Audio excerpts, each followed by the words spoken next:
welcome back to our Treasure Guest podcast. Thanks for coming and joining us again. And this time we're going to be doing something a little bit different besides the Disney parks. We're going to jump into the exhibition, right? It's a Jaws exhibition. That is actually in downtown LA, and it's called the Academy Museum of Motion Pictures. And so they did the Jaws exhibition there, and basically at the Academy Museum they do a bunch of movies and sets and everything down there, and they have a bunch of props and pictures and all of like the notes and everything from the directors. So it's super cool. We had a lot of fun when we went down there and checked it out, and so we decided we'd do a video podcast on it. So we're gonna have some video of us there and some footage of all of the props and everything that we saw, and it was really cool, honestly, and we highly recommend going to it. So if you are, going to Universal Studios or Disneyland, definitely stop by Academy Museum to check out what they have there, and it's a lot of times it's new stuff too. So Yeah, I believe it's running through July. So this year is obviously the 50th anniversary of the Jaws movie's release, and this is literally one of my favorite movies ever. It's definitely probably top 3 for me. It's one of my comfort movies, like Spielberg's best in my opinion. You got John Williams doing the score, the editing's great. He's the fan here. Yeah, I'm like uber Jaws fan, and you'll see in the video I kind of mark out a little bit on some of the stuff, and I didn't realize they would have so much stuff that left over, because that movie was made 50 years ago, and that was kind of before they were keeping everything from movies, and they had a lot of stuff there. A ton. Yeah, it was really cool because we got to see, before we went on the trip, this footage is almost a year old, but we'd been editing and stuff like that, and I mean the exhibit's still running, so we definitely want to share with you guys, because if you can make it happen, definitely go. But we went and we seen the remastered 3D version of Jaws in the theater with our son Waylon, and we all thoroughly enjoyed it, and like the sound's totally redone. You can hear all kinds of stuff that you couldn't hear before, like chatter, especially like on the scene where Quint first shows up and they're talking about, okay, we're gonna hire someone to kill the shark and this and that, and you could hear like more banter between the locals and stuff. It's really interesting, and it was really cool to see. Yeah. But since we're gonna be adding video footage to this, we're gonna just give you guys like a walkthrough of when you first arrive and get there and what you see and how we experienced it and the stuff that we saw and whatnot. And when you first walk into the exhibition, I'm like, I can't say that word. Exhibition. Exhibit, whatever. There's a Jaws sign when you first walk in. It's got like waves and the water going, and then it has music playing in the background. And the funny thing about the music that they have playing is so back it up. Here. First thing you see when you're coming up the escalator is Bruce. Oh yes, you see Bruce. So first. Bruce is the name of Steven Spielberg's lawyer, but it's also the name of the animatronic shark that would not work the majority of the time in the movie. And that's why I think that made this movie so great, because it kind of was like a happy accident, because the thing would never work. So they had to kind of shoot the movie around it and edit it around it so you wouldn't see it as much. So it made it, when you did see the shark, way more impactful. And I mean, you can say it's more artistic the way it's edited. And John Williams' score pretty much fills in those voids, because you hear his ominous, like simple music to it. And it's just foreboding, and it's just driving, because sharks, that's what they do. They just eat, and make baby sharks and swim, and that's pretty much it. It's pretty much like Brody says, it's a perfect killing machine, and it's just one focus, and that's all it does, and it's just so straightforward. It's Sabbath simple. That's why I love it. But yeah, you see this big old it's actually one of the original ones from the movie, but what they did was they had Greg Nicotero from K&B Effects. They've done everything, Dusk Till Dawn, Planet Terror. He worked under Tom Savini, and he's one of the top effects guys in the business right now. And he's a huge Jaws fan too. He actually reproduced the whole like figures of the whole deck and the back deck and life-size mannequins of Quint, Brody, and Hooper. But okay, that's beside the point. But anyways, just giving you a little background on the guy. But he actually refurbished the whole thing because it was sitting in like I want to say like a junkyard or something, or it was somewhere just sun rotting in California, and then they actually got it and he restored the whole thing. So you are seeing one of the original props. It's just refurbished and it's super It's cool. And awesome. you It's get a awesome. scale of how big it is, and it's insane. And you could get real pretty close to it because it's hanging over the escalator and you can see it from all angles. It's great Yeah. with the exaggerated pectoral fins and everything and the jowls. I mean, there's stuff that's anatomically not correct about the shark design, but it makes it really cool in my opinion. Right, right. Yeah. So once you get past Bruce, you start walking in, and then the music's playing and everything. And the music that's playing in the beginning when you first walk in, you see the Jaws sign is actually like it has like the seagulls in the background. Okay, so this is another little. We'll go down the wormhole here. So when Steven Spielberg is a huge Alfred Hitchcock fan, so everybody like I'll actually talk about it in the video, but what you hear is like it almost sounds like it's underwater for sure, and it almost sounds like whales or like dolphins or something. Or porpoises. You can't really put your finger on what it actually is, but someone really did a deep dive on it, and I actually found out about this listening to the it's like a Jaws podcast, and the guy who did the podcast did this book called Book of Quint. It's like a it's a origin story for Quentin. It's an audio book and it's great. The voiceovers are great. The music's awesome. It's really cool, but we'll do another thing on that later. Anyways, getting back to the point, there's all these weird little sounds, and what the sounds are is like seagulls. And because when seagulls have like a sixth sense, when sharks are around feeding, they come and pick up scraps and whatnot. So they're seafaring birds you can actually hear, but it's from the shark's perspective because it's underwater. The whole first shot of the movie is like from Bruce's perspective, and you hear these things, right?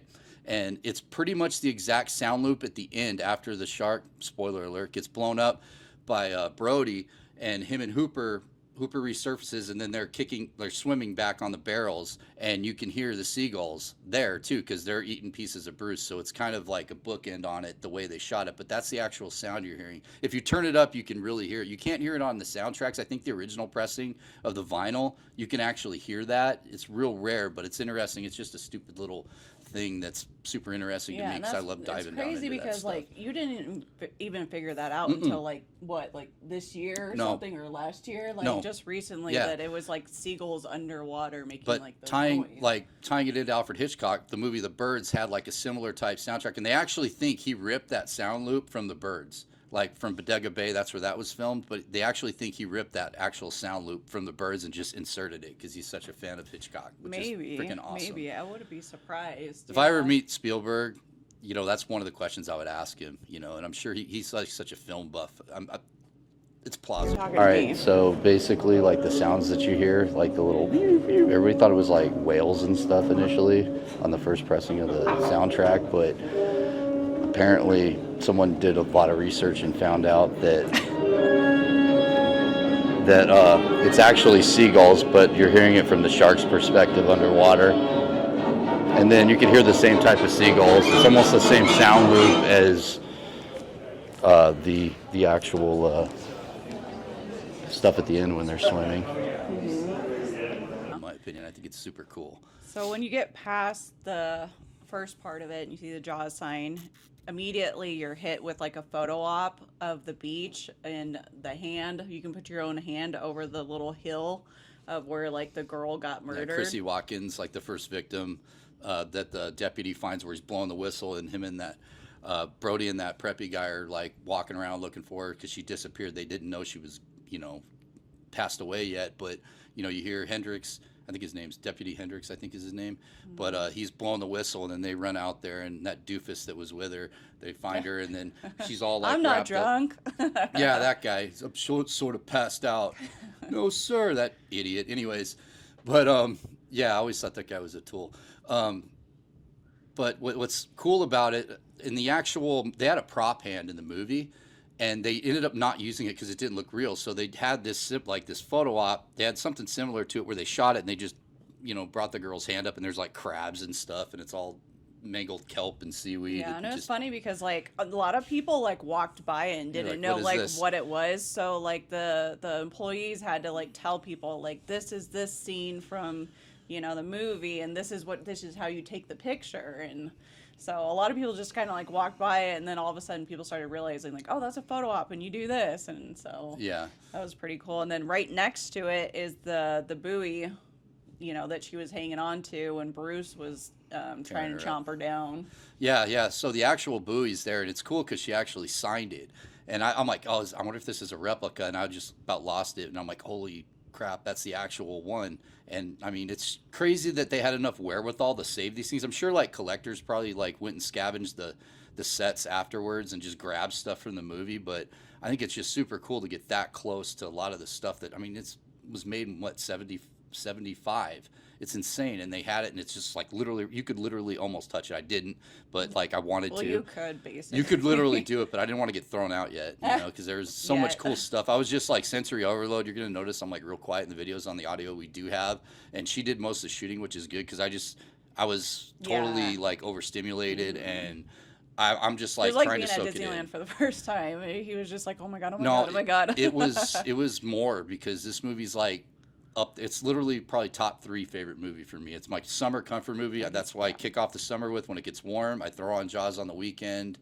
Usually I'm like barbecuing or smoking some meat, and then I put that on. And then we actually watched it on our inflatable screen in the backyard last year. Just chilled. It was so cool, man. Yeah, It's just like yeah. the best movie, man. Spielberg, he's knocks it out of the park every time. Yeah, and then as you're walking past like the buoy, you see like Steven Spielberg's like handwritten script of it, which was pretty cool. Yeah, he had like script notes and edits and stuff like that. And she was the one who really noticed. She was like really looking at him, and she made some pretty funny comments. It's like, oh, his handwriting looks like mine, but better, Yeah, you know. And yeah. it's just cool because they had to do so many like different audibles on that movie because stuff wasn't working and just working around shooting. It was a nightmare. They're actually shooting in the ocean, and nowadays people do that in a soundstage. He actually did it out in the ocean, and water is unforgiving. It's salt water on top of it, so all the hydraulics were getting messed up, and Bruce wouldn't work. They actually have a play, and Robert Shaw, the man who played Quint's son's in it. It's like it's a parody on the movie and how messed up it was. Because if you didn't know, Richard Dreyfuss and Robert Shaw just kind of had like a feud going on set, you know, and Robert Shaw would just break his balls all the time, and Robert Shaw's son Ian actually plays Quint, and he looks just like him. He plays his dad's part in the live action play, and I really want to see it sometime, but apparently it's really good. So Yeah, all the notes and everything. it's like Steven Spielberg's like handwritten notes. His handwriting kind of looks like mine, but a little nicer. I'm like overstimulated right now. Just take your time. Huh? I said, just take your time. There's no rush.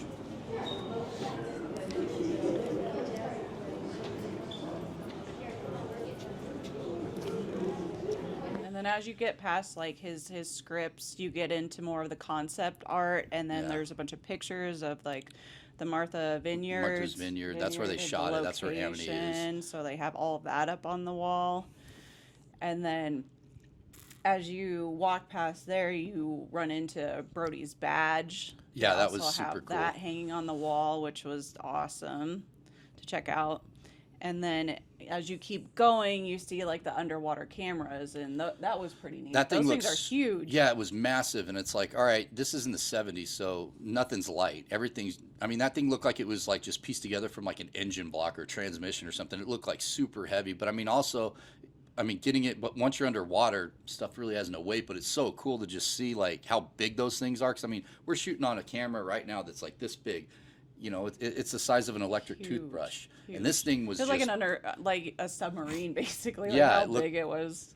yeah, it was crazy, but Yeah. just But it was neat. It was cool yeah, it to was like super check cool. out. And then like you walk into the next room, and then they have the actual barrels that they Yeah. shot at the shark with. Yeah, that were and- tied to the harpoon, and that was just really cool seeing those. Yeah, because this is basically kind of the meat and potatoes of the place right here that we're getting into. Yeah. Because like you turn around from there, and then you can see like the rear of the Orca, and Yeah, it's reproduced. there's like all the stuff that was on the boat is Yeah, basically on the boat Yeah, Quint's- that you can see in person. Quint's full sport fishing rig is on there. The whole seat, everything. Beer can. They had the naggin set beer cans and stuff. They have like it's funny because they actually ran ads like "Crush It Like Quint," like I think it was last year, and it's just and you know that whole deal. But they They had his harpoon rig.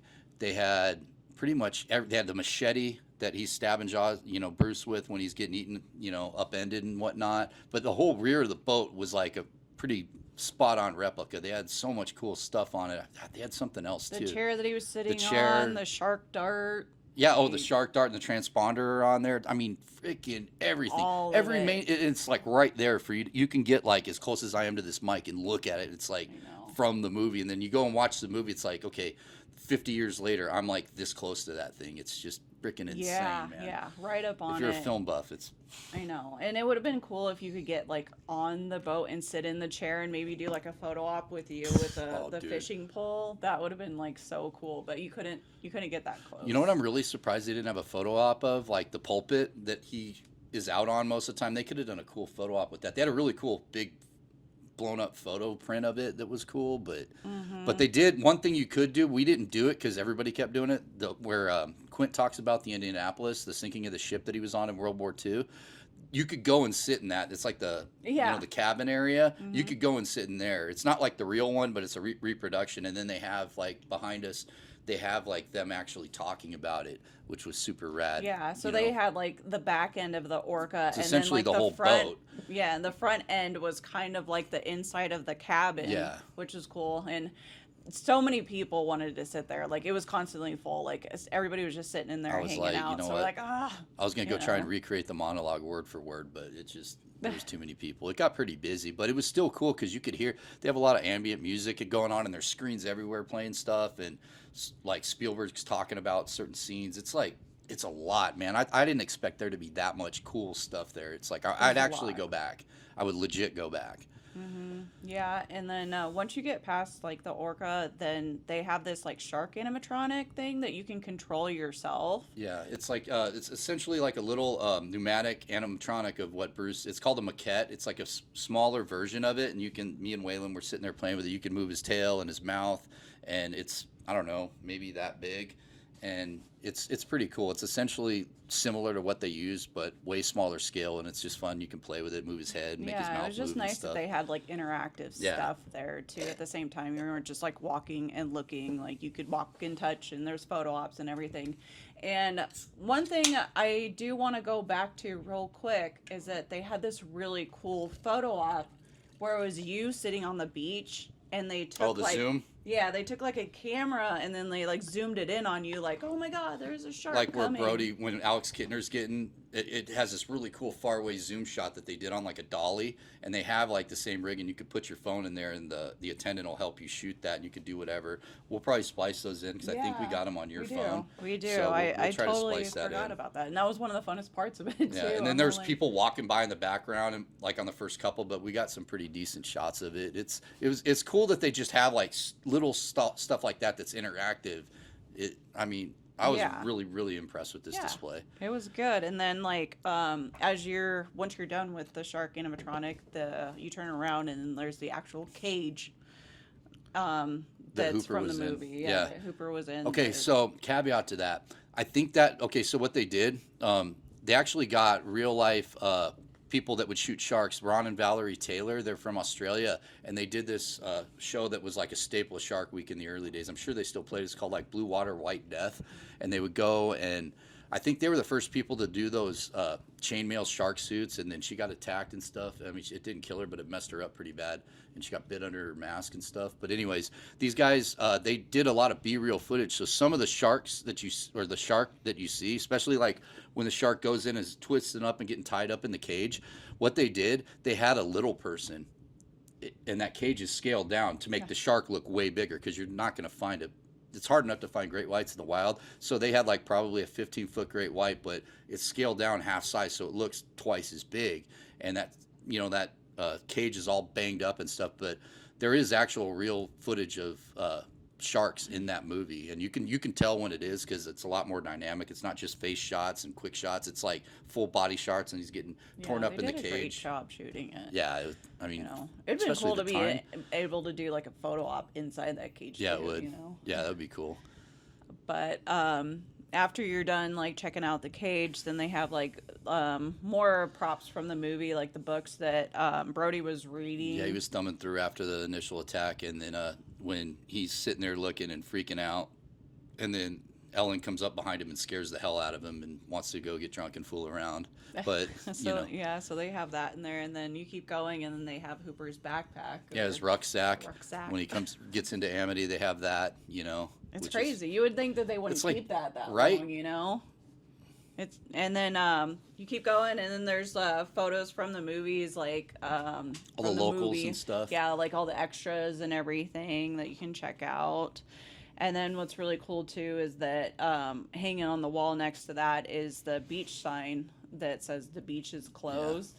And are you gonna say it, Steven? I can say it. Yeah, so Steven Spielberg signed this, and he actually says the beach is open in the as a part of the signature, which is pretty funny. Yeah, and then so that was really neat to see. And then they actually have the shark fin of when like the spear went through it too, on the the side. harpoon, yeah. The harpoon. Yeah. So that was pretty dope. And then they also, when they have that scene where you're going onto like the beach and they have like the arcade area with the kids playing all the video games and everything, they That's like a actually shooting have game. that Killer Shark video game Yeah. there. It's funny because like me and Can't play it though. yeah, that would be awesome if you could. Yeah. But yeah, it's funny because my dad, because I asked him, like, we used to watch that like all the time. Anytime before we go fishing or to the beach house, Jaws was like a staple in my house, and we'd watch that. And he's like, I actually played that game back in the '70s. He's all, it sucks, and it was just pretty hilarious. Yeah, it probably wasn't too accurate back then. Oh no, I mean you can see it's like Yeah. I mean it's Like cool that glitching it's in and there. It's out. just how the hell did you find one of these? It's Yeah. I don't even know. I didn't see if it was the actual one or not. It looked just like it because I the think cabinet. it probably was. was. Well, it's I mean, they had funny because our everything else. son's all like, "Oh, a video game," but it's Right. all like enclosed in glass and Yeah. everything, so you couldn't even like try to play it if you wanted to.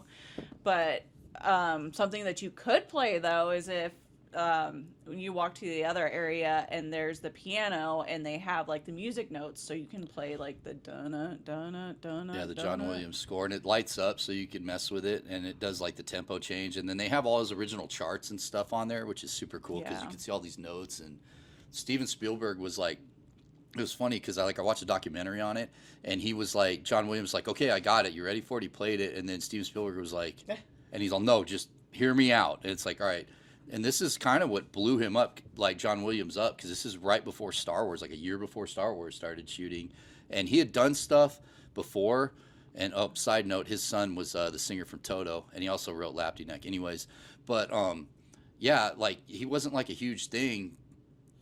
I mean, he did stuff, but he didn't blow up like he did then, and yeah, it's cool that they had all that stuff, his conductor stick and his charts and his like metronome. They had a bunch of just all And they kinds had, of like stuff the in there. Oscars behind them and everything back there too. Yeah, they had Verna Fields editing Oscar. I think that's what it was, because she Yeah. won Best Editor or something that year.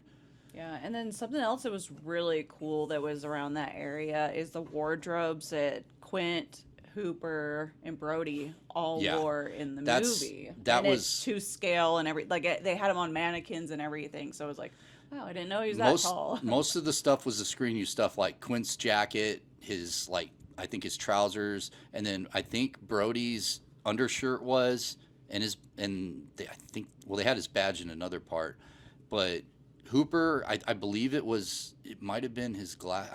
I could be wrong, but some of it wasn't real, but they matched it. It looked like the real stuff, but Yeah. a lot of it was. Most of the Quint outfit was like real, and I'm just like sitting there because that's like probably. He's probably Closest you can get to the person, basically. yeah, and he's a big guy. He's like a tall guy, and I mean Hooper's obviously tiny, but Quint was a decent sized dude. He was a tall dude, and it was just crazy being like that close to it and just seeing that. And it's like, dude, I watched this movie so many times. That's like arguably probably one of my favorite movie characters. He's on Mount Rushmore for I know, sure. and it sucks that he died so early too, because That dude lived hard though. he could have been in so many other movies and it would have been great. Yeah, he was like 50 something, I think, when he passed. A couple of years after, it was freaking crazy. But and the song he always sings, that farewell and adieu to you fair Spanish ladies. He'd sing that, but he actually sung that in like a pirate movie in the 50s. Oh, really? Yeah, and there's like recordings of him with with an See, like, orchestra there's doing new it. stuff So that he, I still learn from and that him. was like ad lib by him, you know. Yeah, so that was really cool. And then another thing that was like, that is really surprising that they had too was Ben Garner's prop head in there. And it was kind of hidden. We almost didn't see it because I'm like, I I knew it was there. I'm know. like, where was? We went like literally we're on the way out, and it was like they have like this room we'll get to. It's like of all the Jaws merch through the years because they really merchandised the hell out of that movie and made a lot on just random stuff like shirts and I little still wish that they toys like and sold a bunch of stuff now, till this day on it, they do. I mean, this is NECA figure, and this is like a game like that But Shark Bite still. game. But then they would just make random stuff like Jaws underwear, a Jaws, razor case, just weird stuff. And but we were in there, and I'm like, we missed the head. I'm like, where's the head at? And that's like arguably probably the most crazy parts of the movie for me. I remember that's the first thing I remember about that movie as a kid because it scared the hell out of me. And that movie got edited or How old cut were in you when you first saw it? two. Too. Yeah, it was like two. This guy's insane. That I remember. He remembers everything. Yeah, because my dad would from when he watch was a it. kid. It's funny because my dad went to see it in the theater. Because that, and he was like chewing and he would spit in his cup, and that came out, and he jumped and spit went all over him, and tobacco juice and all that. But anyways, so that got edited in like after the fact. That wasn't in the initial like release. That got cut in, and they filmed that scene, like where Hooper's like going under the hull of the boat. They filmed that scene in a pool in like I think Burbank or something. It's in Verna Fields, the editor's pool in their backyard. They shot that scene in a pool after the fact, and they had to put like different chemicals in the water to make it look like it was like the opaqueness. Water. Yeah, to make it look like ocean water. But that scene is literally shot in a pool. But when he comes out, it's all and then you see his eyes and he's all messed up. Like that's probably the best jump scare. I mean, there's two great ones. When Brody's like, "Hey, come chum some of this shit," and then you first see the shark. That one's great, but I think the better one. That was the number one for sure. I don't know, think, man. isn't it? I think the head coming out. I think that one got the more No, reaction. yeah, that's what I'm agreeing. I'm agreeing Oh, with oh, that okay. for sure. That was. But yeah, and it's there, and I mean, they had to put a bunch of stuff on it so the latex doesn't rot. But it's just you're looking at it, and it's like, God, this prop is like Just not like a that great all around like kind of horror movie in general because it's like they don't show too much, Yeah. and it's like it's such a build up and it's so intense. Well, it's funny, like, the man, entire time because It's like just- he's such a so Hitchcock fan. It's like what you don't see. Your Yeah, your imagination's going to mind be plays- better than any movie prop Exactly. CG gimmick that you can do. Like just like the scene in Psycho, the shower scene. I mean, you just see, and that's how it would be if you're getting stabbed. You're not sitting there vectoring it on the knife. You're just like frantic and stuff. It's insane. And it was a lot of Jaws was on accident because I don't think the movie would have been as impactful if you could see the shark constantly. Yeah. It would have been like another Yeah. 70s creature. I mean, yeah, there was great characters. I think and they everything. had so many like happy little accidents did. that made the movie like so Yeah. much better than it would have been. Like the original way that they had planned it to be, it's like, oh, that didn't work out. That didn't work out. And then how they tried to like fix everything, I think that's what made it so much better. Yeah, was the creativity of them Yeah, being like, and okay, Spielberg this went isn't going to through- work. How are we going to do that? Spielberg went through hell making that movie. He's got like PTSD from the filming of that. It was a lot like Episode 4, like Star Wars. It was a total shit show. Worth it though. I think that's why him and George Lucas are such kindred spirits because they both got PTSD Right. from some of their earlier movies. Yeah, they're like, if we can make this movie, we can make anything after it. I mean, you know? paid off though. Heck yeah, it did. Yeah, no, but after the head, they have like a whole entire room that's like just designated All to kinds of like random all merch of like over the the years. Jaws merchandise throughout like the years and everything, which is really neat. And about a bunch of like fan art, I think, was in there too, which was cool. Yeah, and a lot of what I really liked, they had merch from like Japan and all this weird stuff, like random. Like Yeah. I didn't know they made so much stuff from that. And then I mean, licensing back then, you've got people making bootleg stuff. I still want to get one of the yellow crew shirts with the original concept of Bruce on it. It's so cool looking. You see Spielberg and all the behind the scenes scenes wearing it. I need to get one of those. But they had so much cool stuff in there. They had like, I bought this. This is in the gift shop. It's like a tiki mug, but in the actual shop, they had a different one that was released earlier, and it had a swizzle stick with like Chrissy Watkins on, like a red one that would sit in there. And they didn't. I wish they had those because I'd totally buy one of those. I know that would have been nice, yeah. And so we basically ended the trip there at like the gift shop, and they had like a good amount of like merch Yeah. inside the gift shop for Jaws, which was cool. And Yeah. they had like the record. Yeah, they had a lot of soundtrack vinyl in there. and- Like yeah, there was a lot of. Yeah, it's that's funny cool. because I regretted it because I didn't buy the Jaws anniversary soundtrack. I couldn't find it in there. They might have been sold out, but I bought the Texas Chainsaw Massacre vinyl, which is awesome because that's another one of my favorite soundtracks. And she actually got me the Jaws vinyl for Christmas, the 50th anniversary, which was dope as hell. That was like the best gift I got. Yeah. Which is awesome because I Yeah. love soundtrack vinyls. That's like kind of my thing. So Yeah.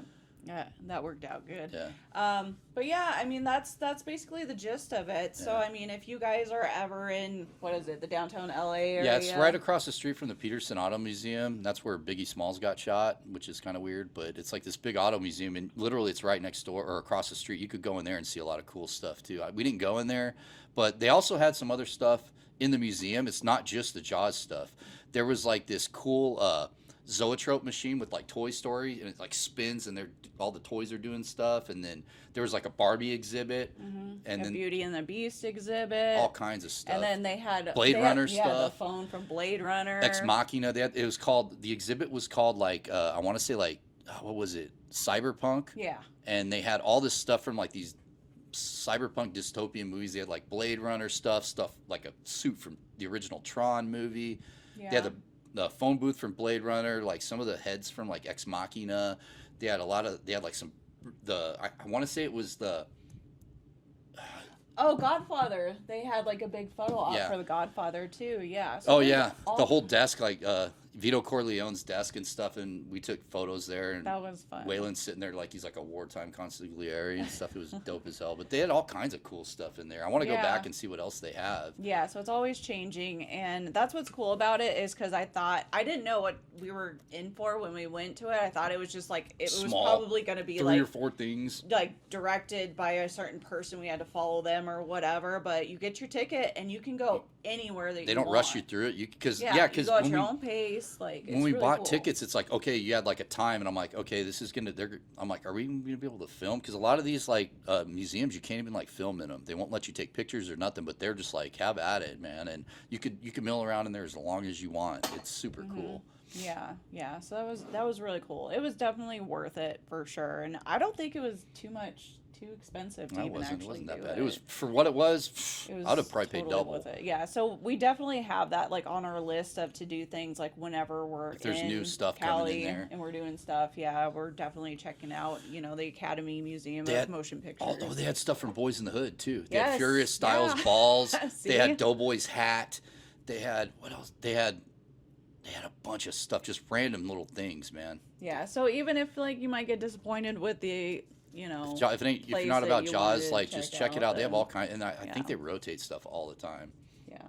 So, I mean, I hope you guys enjoyed this podcast. Hopefully we can do more of these, and we're starting to throw in videos and everything and just make it a little bit more fun for you guys. So if you do enjoy it, like, subscribe, do all that jazz, and I hope you guys have a wonderful evening. See ya.